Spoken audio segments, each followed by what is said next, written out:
Hello, I'm Jenny Phrase, and this is my podcast, Free Failing. This podcast started out as a blog where I could showcase my low light reel of sorts in an attempt to counteract the hellscape of comparison that I find social media to be.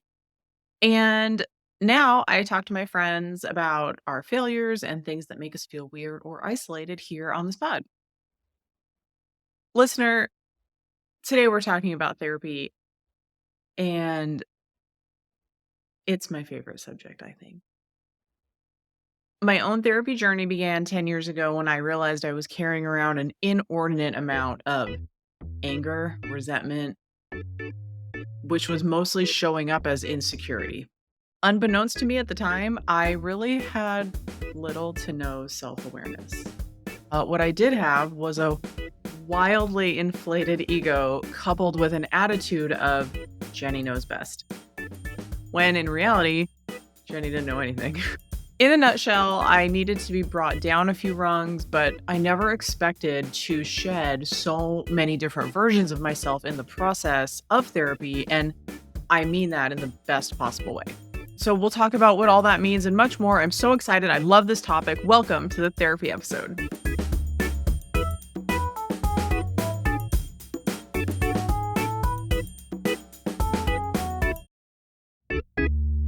Today, I am super excited to be talking to one of my friends and role models, Jennifer Mathias.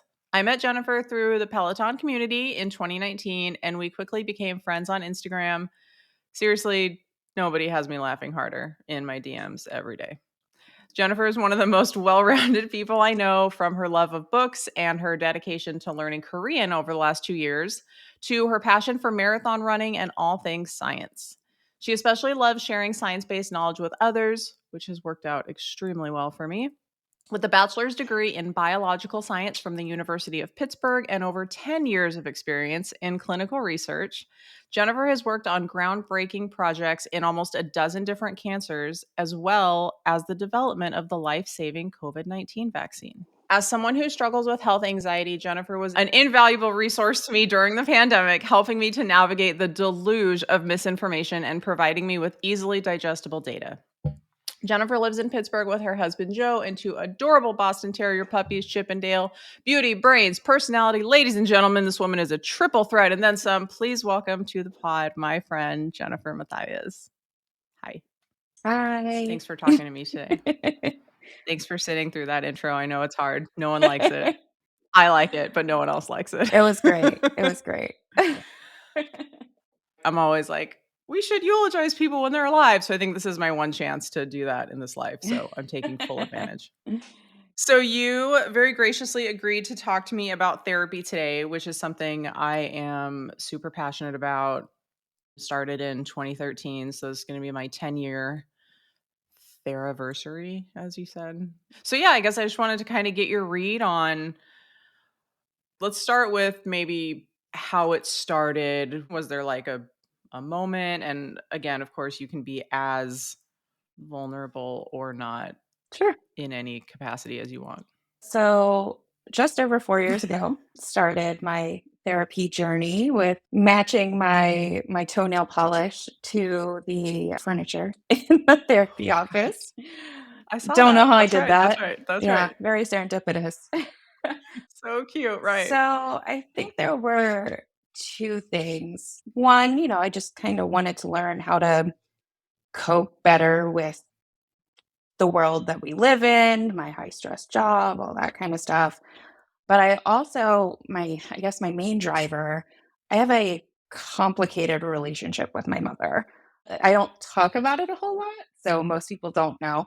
But she has had a slew of medical issues over the years, basically since I was about 15 years old, actually probably a little younger than that. Okay. She's had some pretty serious medical events in her life. She stopped working, I think it was after my senior year of high school, because she no longer could work. Okay. And just Sure. trying to like navigate all of that. And so for a little bit more context, I'm an only child. So going through everything that my mom was going through, her pain, dealing with how she dealt with her pain with me and all of those things. And being a teenager, and not really having other people to discuss it with is really hard. And so you mentioned I do marathons and half marathons. That's actually how I got into running. Was Oh, because I didn't know what else to do. So I just kind of like I had my Sony Walkman, like the CD right. player with like the holographic thing on top, and put the over the ear headphones on, and I just go around our neighborhood and I just put one foot in front of the Best. other. Yeah. And that's still what I do. Its own version of therapy, 100% exercise. Oh, absolutely. So I really wanted to learn Totally. how to deal with that because I care about my mother and I love my mother. And it's such a weird conversation to have the day before Mother's Day. Right, it is the day It's before not Mother's Day. it, it's not as straightforward as like I should just love my mom because she's my mom.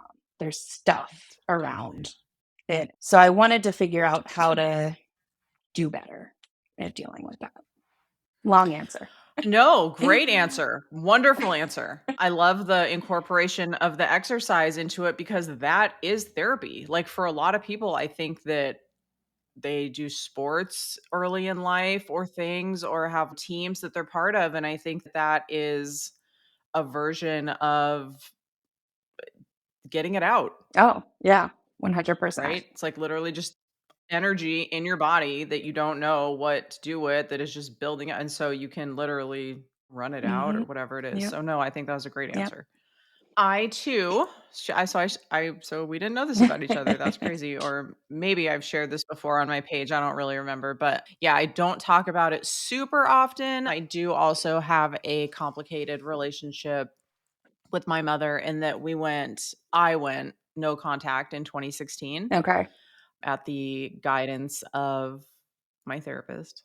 And it's a long story, but it just basically was not a lot of emotional support growing up, child of an alcoholic. And then as I got to be an adult, like things got closer for a little bit. And then there was just some like blatant, I was being treated poorly. Mhm, There's no other way mhm. to really describe it. But you know how, like, when you're, I really hesitate to use the term abusive relationship, but in that cycle model, there's usually one person who can't see how bad the treatment is. And so we would have these blowouts and we would, let's call it break up for lack of a better word, right? And I would come back because I wanted to have a mom and she's the only one I have. Sure. And the cycle repeated several Yep. times. And finally, my therapist was like reading these hate mails that my mom is sending me. And she's like, you can do this 3 more times, or you can do this 300 more times. Mm, Like, mhm. what do you want to do? And so that Yep. was a really tough decision. I had just gotten engaged. I had all these plans for how I was going to incorporate her into this special day and all these things. And so it was just, that was really hard. But that is also what drove me to therapy was, Hmm, hey, look at that. I have this biology, I have this genetics. Yeah. They're in here. I can't do anything. I can't change Yep. that. So let me change my responses or Yep. my, I famously remember my first session telling my therapist, "Oh, she does this and she does this and she does this and da da da da da," And she just sits there and she kind of listens and she says, "And in what ways do you think you're like your mother?" Mm, And mhm. I'm like, "In every way. That's why I'm here." Like, Yeah. in all those ways that I just listed, they're in here too. Mhm. So yeah, no, I think that is a really good answer. So okay, so like 4 years therapy during COVID, obviously, since we all really needed Yep. therapy during COVID, a lot of us. And were you one of the lucky ones who was a like first time fit with your therapist, the first one that you found? I was, and I actually Nice. always wonder about that. I'm like, is she the best fit for me? Like, is there someone out there that's a better fit?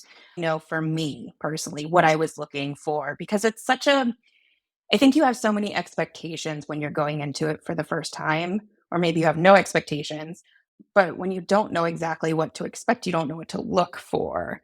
But for Yes. me, it felt very comfortable like from the start. Like I was able to talk to her, didn't feel like anything was forced. I felt like I could trust her, those kinds of things. Yeah. But it's hard to know how. And I think for me, I was like, okay, so do I walk in and just start like spilling out my entire No life? one Or do knows. we like No get to one know each knows. other? Yeah, Like, right. you don't know. Cause, well, and, I even know. 4 years ago, people weren't really talking about it as much as they are now. 100%. So, and no, I feel like nobody really talks about their sessions. Like, they'll say, like, oh, my therapist told me, but like, they don't talk about when you start and how awkward it is and how it can be challenging because not So everybody, yeah, not everybody finds the right person the first time or the fifth or sixth time. totally. 100%. Yeah. Well, congratulations on that, because that's a big deal. Yeah. I've also been pretty lucky. I've definitely had some that weren't a good fit. I've had to change sometimes only because I Mhm. moved. Like, so when Mhm. I moved, I'd have to like go on the hunt and start it over, and then your intake over again. It's so Yep. exhausting. When I was 2 and then I was 7, whatever it is, right? So let's just get to the good stuff. Right. Can you just look at my Instagram page? This will speed this right up. So yeah, so that's really good. The space feels Yeah. safe. You're right. No one does talk about like What to I've expect. been at Yeah. a loss. I've had to talk about my dog before. Just like I don't know what to talk about. I'm in here. It's weird. Right. Sometimes there's that therapist moment where they just let the silence be, Mm. and that is Mhm. so hard for me. It's like, are you going to ask me a Yep. question? Is there like a right answer that I'm supposed to be interjecting Mhm. here? Mhm. Or are you just seeing how comfortable I am with I'm going to make a joke. It can't go on forever. Like I can't handle it. But yeah, there's definitely a lot of awkwardness in those first sessions, and I often say it's like dating. You kind of just have to like feel it out. Do we Yeah. have the right chemistry? Am I going to feel comfortable telling you these potentially abhorrent, embarrassing things about myself that I wouldn't tell anybody else in the whole Yeah. world, but I'm going to tell Yep. you who I've known for 40 minutes times 2 or whatever it is? Right. It's hard. Yeah. But to your point, I am really glad that the therapy conversation is opening up, especially around like marginalized communities. There's like a lot of nonprofits now. There's like a group that I really like called Black Men Heal. They do like a Mm. whole bunch of just like nonprofit work for, Black people who are interested in having services that they just traditionally have not been Yep. that just haven't been available to them. So I'm really happy to see a lot more groups like that Yep. happening, because obviously being able to be in a position to go to therapy and have it covered under insurance, wild privilege. Well, not only that, but not having to code yourself in a certain way or not having to cover your therapist's feelings as if you're a Oh, Black right. woman seeing a white woman therapist, you're not on the same plane, Right. And so, and I've talked to Yeah, a couple different Black women that it's challenging for them and it makes sense why, like it does. they can't just go into their session and be who they are. They have to kind of code switch and they have to do all these other things that you and I don't usually have to do. We can just go in and talk to anybody and it's going to be fine. Right. Right. Yes, like the potential for the Black woman, man, patient to wind up sort of comforting or coddling their Mhm. therapist Yep. quite a bit higher Yep. than if you or I, right, big time. Yeah. Okay, so you're 4 years in, you have the same one, very lucky. Um, you guys go back in office yet, or did you just stay virtual? So that's the one thing that I was gonna mention about, like, having one therapist throughout. So I'm still with her. But during COVID, obviously, we went remote, and that was fine, like, that's what we had to do. So she lives, I wanna say it's, like, an hour or so away from the building where we were having our sessions, and she ultimately decided that just staying remote full time was going to be the best decision for her. And she was just kind of like letting all of her clients know, because one of the things that I would bring up all the time was like, hey, have you heard if they're opening back up yet? Because I worked from home, Right. like always for the past, what, 6 or 7 Same. years, I've worked from home, like pre-pandemic. So I Same. was used to it, Yeah, me too. but I love Right. getting out of the house. And as a CRA, I used to travel all the time. So I wasn't physically in my house all the time. And then, like, boom, I'm just home 24/7. And I'm like, if somebody doesn't get me out of this house. So, Like, yeah, any excuse yeah, to get out. yeah. Right. So I did it like while I had to. But then when she told me, it's your choice, I'm just giving you this information, but I'm going to stay remote like forever, reestablish with somebody else, or am I okay doing remote? And ultimately, I did decide we were going to stay remote because I just didn't really want to start for, again, with someone else. It's really hard to Yeah. start over. Yeah. And we It's like, really hard it to had start been over. what, Yeah. 3 years or so by that point. Like, Right. she knows me probably better than Yeah. I know myself. Yeah, Um, exactly. so Yeah. yeah, I was like, I can do other things outside the house. But I think there is something to Yeah, in-person therapy sessions that you just can't I do too. replicate. I agree.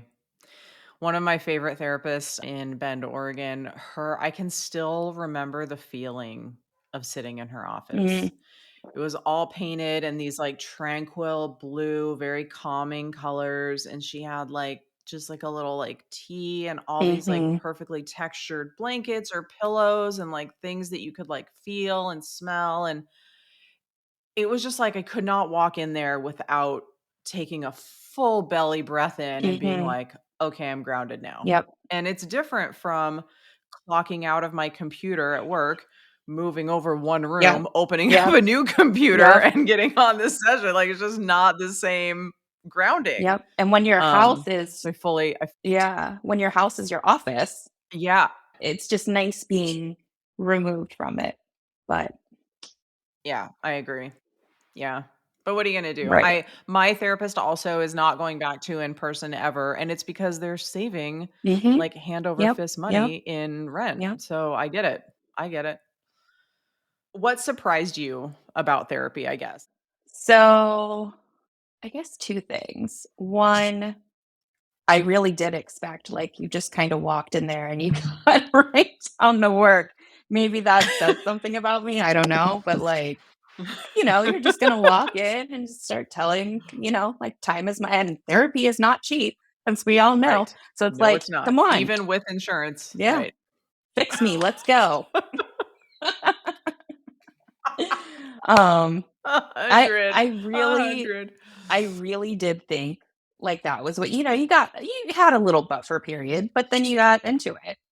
I guess the other thing too, I really thought it would be more of, like, just kinda telling me what to do. Me too. I knew you were gonna say that because me too. Like, in a way, they give you suggestions, they give you choices, I options, know. whatever you wanna call it, but you Just like realize this is your body, your life, you're the one in control, even when you don't feel like it, and right. that's all anyone on the outside of your life can do is they can give input, and then it's your Yeah. choice what you do with it. And I'm like, "Man, just give me the playbook. I can follow rules really, really well." Me too. Yes. People go into therapy expecting that someone's just gonna tell them what to do. "Hey, if you just leave I so and did. so," or "Hey, if you just do this thing, you'll be fixed." And what does That's fixed it. really mean Yep. anyways, but I know. Right. Yeah, I mean, exactly the same. My therapist has never told me exactly what to do except one time at the end of December. I think you know what I'm gonna Yeah. say. She was like, "I have heard you talk about wanting to start a podcast for 12 months. I need you to have a trailer made in 4 weeks. And I was like, "Oh, not like that. Yeah, That's not what I yeah, meant." yeah. Like, don't know, like, I meant Don't no, I pay but you, not the other way around? right. Like, I'm talking about a to-do list for, like, maybe the deeper thing not my hobbies, I got that Yeah, under control, yeah, but obviously she was totally right because I needed it's bigger than just like, "Oh, I'm making a podcast." sure. It's like, "Look, it'll help you all with all the things that you complain about, with, like, connecting with people or whatever it is," you know? And so, of course, she was right, and it was good that she did give me a deadline because I am somebody who I like to get an A. I like to do the assignment correctly, Yep, right? I yep. like to, "Yep, I did it. Look, here it is. Yay." So that was only one instance, but yeah, she exactly the same. I mean, with the exception of my very first counselor, so would have been 10 years ago, and when I was still kind of on the fence about the mom stuff, going back to Mhm, that, am I making the right decision? Is this like what does a healthy parent relationship look like? Because I don't know. So help me figure out what one is. And she really did. She had 3 sons and she was able to give me real world examples. So in that instance, I could send her these emails or whatever and she could read them over and say, "A parent doesn't talk to a child that way." mm, And that was like probably the most telling me what to do I've ever received, yeah. right? Cuz then I was able to say, "Okay, well, on top of being extremely validated in what I already thought I knew, now I can take some action. I can choose to take some action to sort of put some boundaries up around myself." And yeah, so my answer is the same for the question, which is I was surprised that it had been 50 minutes. "Oh, that's our time." And all I had said was uh, Yeah, nothing, yeah, nothing. yeah. And can I get a 90-minute session? I really have more to say. No, we'll just stop that. Like it's they don't work that way. So So what I'm hearing is which is also a therapy phrase. I love it. It is. So what I'm Yes. I need to do hearing that more. I need to do that more. is we need to write a book on, like, the pregnancy book, What to Expect When You're Expecting? We're gonna spin off of it. Yes. We're gonna go What to Expect When You're Starting Therapy. When you go to therapy, that is such a good idea. I know people in my real life, and I imagine you do too. I imagine maybe everybody does, but I know people in my real life who have had, let's say, one bad therapy Hmm, experience. Okay. I won't elaborate on it, but when I was told the story, I was mostly horrified. A, it didn't really sound like therapy, and think it more sounded like a church mm, thing, which is mhm, fine, but that's not sure, therapy, right? And that was it. They were like, done. "I'm all done with Yep, therapy." Yeah, I did it, and that it was horrible, and and I was like, "Oh man," and you don't. I'm not gonna push my agenda, whatever. But it did break my heart a little yeah, bit. And that happens a lot, I think, to people, or they hear of something, or it doesn't work out with the first or the second. That is probably the biggest deterrent, I think, because who else takes my insurance? I got to go to this. It's hard mhm, work yep. to, it's hard work to do all of it, but it's very hard work to start. And that's what I would definitely tell people in what to expect when you go to therapy. I mean, it's like dating, right? Sorry, Like, I'm you already don't working a no. title in my head. Yeah. Because you don't click with every Yeah, person you go out on a first date with. you don't, So, right? it really is a lot like a therapist. You sometimes it works out and you, like, hit it off on the first, but sometimes it doesn't. Usually not. Right. Yeah, I think another big misconception that I would put in there too is you can go for any reason. And this is getting destigmatized as the years go by, right? But a very common, even like Gen X or boomer thought process around therapy is that, well, nothing's wrong with me. I feel Yep, fine every day. I go to work. I put my kids to bed, I make dinner, I get up, I do it all over again. Like I'm fine, right? yep. I'm operating correctly. And I just think that there's a lack of curiosity about patterns, what you bring to Mhm. relationships. Like, could you be a better communicator? Could you be a better listener? I could be a better a litany of things that I that's what I figured out in therapy. And Yep. so I would love for people to know that you can sit down and you can say, I'm not really sure entirely why I'm here. I just feel like there's some, I went through a Yeah. divorce and maybe I want to explore how I went from being madly in love with this person to getting divorced 10 years later or whatever. And the right therapist will know like what questions to ask you. I think Yep. maybe people think it's just going to be this like silent room where you're pressured to fill the Yeah. space all the time, and it's just not like that, if you get a good one. Oh, absolutely. And to your point, I think everybody should be in therapy, like, all the Me time. too. And I know it's really I challenging do. to get in right now, I know. but so sometimes Joel asks me after a session, he'll say, "What nuts did you crack today?" Or like, "What'd you fix today?" And sometimes That's cute. yeah, and I know he means well, but, like, sometimes I don't really talk about any big problems, but I unload my life. I unload my work stress. I unload relationship. I unload puppy stress, whatever's going on. And it's a 50-minute or an hour, whatever it is, space for me to process things with someone who understands how to walk me through these things. Yeah. Importantly, the person is unbiased in your personal Yep. life. So, I'm not getting the same feedback from my girlfriends or anyone Yep. as I am from this outsider who's completely just like, can just see the bigger picture. Before I went, I was like, "Well, I work things out. I'm a writer. I journal all the time. Like, I'm processing since I was 9 years old, whatever. Like, I don't need to go to therapy." And I think going back to the surprise thing, I was surprised how powerful it was to hear things come out of my Mm, own mouth mhm.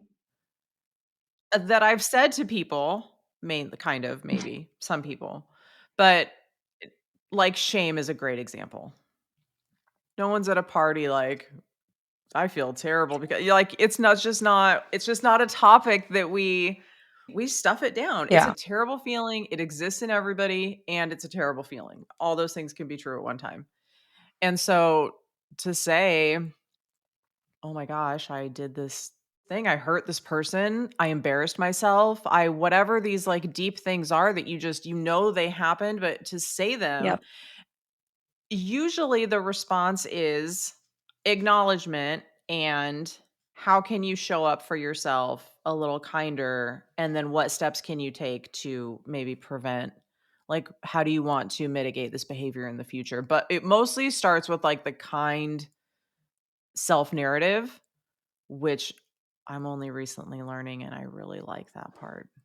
So I think this ties in perfectly here. So, I'm also a bookworm. And I went Me too. to an author talk last night for Chain Gang All Stars, which I'm going to need you to read. I haven't read it quite yet, but it's like in my 15 book stack. Yeah, I have a big book stack. But the reason I bring it up is exactly what you just said, but I loved the way that he said it. It was so he was talking, the book took him, Nana, 7 years to write, which isn't a terribly long time for an author, but I mean, imagine working on one thing for 7 years. Right. Um, Wow, yeah. and so he was talking about how he actually loves the process and he purposely takes everything slow because what he puts out can't be superfluous. It needs to make sense. It all needs to matter. And you only get that after careful attention and time and all of that. But to all of that, he talked about the revision process. And he said every time he does a revision, he says, "How much more love can I bring into this? How much more love can I fold into this?" And I think about Mm. that exactly with what you were just saying about the shame. He was like, how can I bring more grace into this? How can I bring more compassion into this? And that's how he reviews every revision process that he went through. And I was just like, where's my pen? But Where's my highlighter? Oh my gosh. yeah. Yeah. But no, Yeah. That's it's a great one. yeah, which I will obviously be telling my therapist when we meet next time too, because I think she'll eat that right up I'm too. sure. I'm sure. And that's therapy working. Yeah, That you acknowledge that you pulled it out, that you wanted to write that down, and that you also want to like tell it to me, tell it to your yeah, therapist, therapy working. yeah. That's great. I love that. Like on some of the childhood stuff, um, I had to learn, well, two things. First, I had to learn to like reparent myself as an adult. Like, hey, just because you can stay up till 2 in the morning eating cake, you probably shouldn't, but no, I'm not literally, but like kind of, like Right. look, there wasn't a lot of discipline there. There wasn't a lot of like guidance there. And what was modeled for you, the behavior was not exemplary. So, yes, those things happened and they did cause some of these things. But at the same time, like I'm an adult, I'm responsible for my own behavior now. And I think that in the self talk that we all have running most of the time, I didn't even know how bad mine was. Truly. I think it is shame, and it just comes from mine personally came from childhood and not knowing that that wasn't supposed to happen. And in my first year, my counselor would always say, like, you're enough and you didn't deserve that to happen to you. And I've said this before on my page, but it all in the beginning just felt so Yeah. sugary and after school special that I couldn't even hear it. I Yep. was just like, you are enough. I was like, just get out of here with that. Like, I can't. But like Yeah. over time, though, Yeah. it helped my narrative to shift from, you know, whatever the self narrative is. I have plenty of them to maybe you can do that. Or look, everyone else also feels insecure about, right? All these things. Mhm. So I think that was probably one of my biggest takeaways so far from therapy was how can you shift the narrative in your head that's Mm. like, you're not good enough, you're never going to do this job well enough, you're never going to be a good enough partner or whatever, or you could do this better, hey, look how much like good stuff you did last month, or look how Mhm. much good stuff you got done today, or damn, you crushed it yesterday on that thing. It's like that's never the first thing that we Yeah. go to, Yep. right? It's Yep. always, What didn't you and do? so she's really, yeah, right. But then to everyone else in my life, Mhm. and like to go back to why I started this in the first place, the social media comparison, I'm like, these people are crushing their lives every day. Like, look at this. So, yeah, just to have the awareness that that's not the reality and everyone has problems and no one's curating their problems on social media, right? Like, that's not really Right. how it works. So, all right. Well, last question. One thing that you have learned in therapy that you have yet to really implement that you want to, like that's Hmm. hard for you, let's say. Hmm. And there's definitely things. I guess it's kind of like a boundary thing in a way, but Yeah, that's a good it's kind of like sticking up for myself, knowing that it's okay to do things for me and not have to explain myself. It's so funny because I don't consider myself a perfectionist. I don't know why, because everything that I do lines up with perfectionism, but I don't look at myself Mhm. that way. But knowing that things don't have to be perfect. Like I put, for example, I put a lot of pressure on myself at work because I mean what I do is very Mhm. important and impacts literally Yeah. hundreds of thousands of people's lives someday. And now. Right. Uh so I take a lot Yeah. of pride and all of that. And I'm like, if it's not perfect, if it's not ahead of schedule, it's not okay. Well, the reality is that's not gonna happen a lot of the time. Right. And that's okay. And it's good to strive for things, but being okay with falling short of my own expectations, I guess, because Oh yeah, that's everybody a else hard one. around me doesn't share those same expectations that I place on myself. Would you consider yourself a people pleaser? Oh, 100%. Yeah. Okay, me too. I mean, I already knew we were, but Yeah, I just yeah, wanted to yeah. ask. Yeah, me too. And boundaries are very hard for me, and learning that no is a complete sentence, Mm, painfully challenging. I'm yeah, like typing it out, no, and then this whole thing after, and then I gotta delete it. It's hard, it's so yes, hard. Even yeah. you saw me with the, "You wanna be on my podcast?" But if not, no worries, it's okay. Like, it's so hard for me to just yeah, and so I feel you. Boundaries are very extremely difficult because we as a society are new to Mhm. boundaries, and they come across as rude. Yep. Yeah, it sets you up for not being likable and, "Oh, she's a bitch," and whatever it is, so well, a wonderful conversation. We might have to have a part 2. I loved it so much. This is my favorite topic. Fun question before you go, one song to Okay. listen to for the rest of your life? What is it? Oh, man, that's the hardest question so far. I know. Hmm. I know, I sprung that one on you. I'm thinking about a weird question at the end of all these. No, I love it. It's Like, just there's so many. I'm a music person too, like through I and know. through. Me too. I Um, know you are, yeah. It's a terrible question, I'm gonna be honest with you. I feel like "Spice Up Your Life" by the Spice Girls, just because it's just so fun, and like every time I hear it, one, it brings me back to like Like an 3rd anthem. grade, yeah, Yeah. and and just a good, fun, empowering song. Yeah, if I could Yeah. only listen to one song for the rest of my life, I feel like it would definitely be that or something like in that vein. And that's good, it's like speaking to your inner child, it sounds like, kind of, you know? Absolutely. Which Yeah, I love, I'm here for that. So much appreciation. Thank you for your time, especially on a of course. Saturday.